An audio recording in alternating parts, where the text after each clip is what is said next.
water efficiency. Hello, sir. Welcome to Business World and thank you for being here with us today. So, let's start with talking about a little bit more about and getting to know more about the initiatives and the measures that your company has taken towards sustainability. And also, what do you think is the road ahead for sustainability in terms of the energy and marine sector? Thank you. Thank you very much for this opportunity. It was very nice to also participate in the panel discussions here. Sustainability is one of the key cornerstones of our company, and over the years, we are a 180-year-old company, Right. building upon sustainable solutions, and our vision encompasses sustainable solution for our customers. Decarbonization is the basic backbone behind the developments we are doing, and we have set 30 as a direction towards sustainable goals.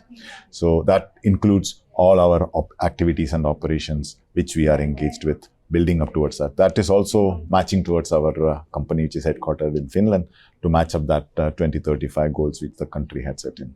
So the key elements on sustainability, if I would narrow down on, are improvement on future fuels, development on future fuels, where we are very much engaged on developing future fuels with methanol, hydrogen, and also ammonia as a future fuel.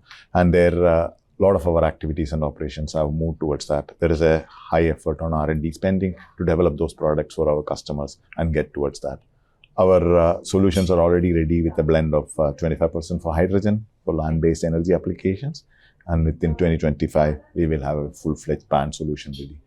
And on the ammonia, the developments are continuing well, and we are already having some test beds in Scandinavia, where our customers are already testing with full ammonia. And there is a methanol solution already existing with the product. So we are supporting in this energy transition and marine transition journey on decarbonization building as Wartsila. So, you talked about a set of 25 to 30 goals.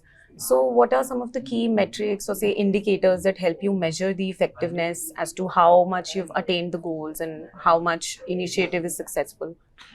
If I would take back a 8-year back direction where we were still in fossil fuels. Right. So fossil fuels includes a lot of emission requirements, emission regulations and all that. In the last 2-3 years, if you would see the benchmark where we have achieved, we have cut down on close to 80% of the emissions and also reach the performance levels as the requirements of the policy are needed in various parts of the country, regulations and aspects on that in the global scenario. If we would see the future, which we are looking at, is more towards green.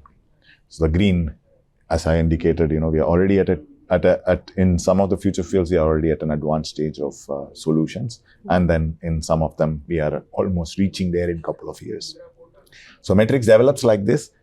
In the performance criteria, we are enhancing towards 100% clean green solutions, and that would be achieved within 2 years. So over the period, if you would have reduced 20-30% every year, and that is where we are reaching towards the 100% direction on green. So, how does this help in your day-to-day operations? How are these initiatives impacting your day-to-day operations?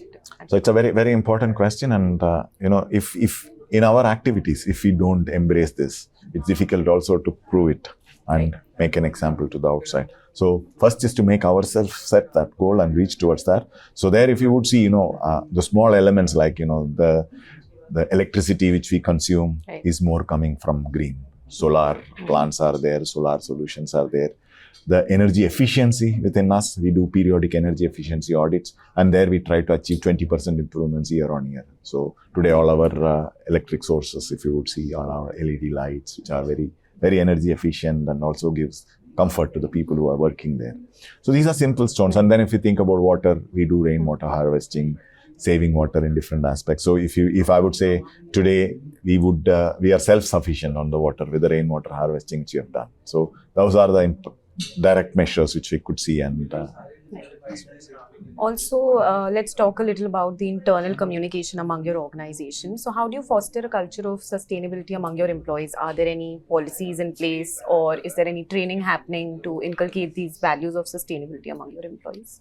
A very important question. People are what organization is. So it's a culture which we have cultivated within. So many of our employees by themselves, if I talk about European countries, most of them have their own electricity. Even though sun does not shine always, they have this electric generation during the peak sun hours, and then they give that back to the grid and they use that grid back to. Even in India, we have a lot of employees who have a space and a house, and that type of a possibility.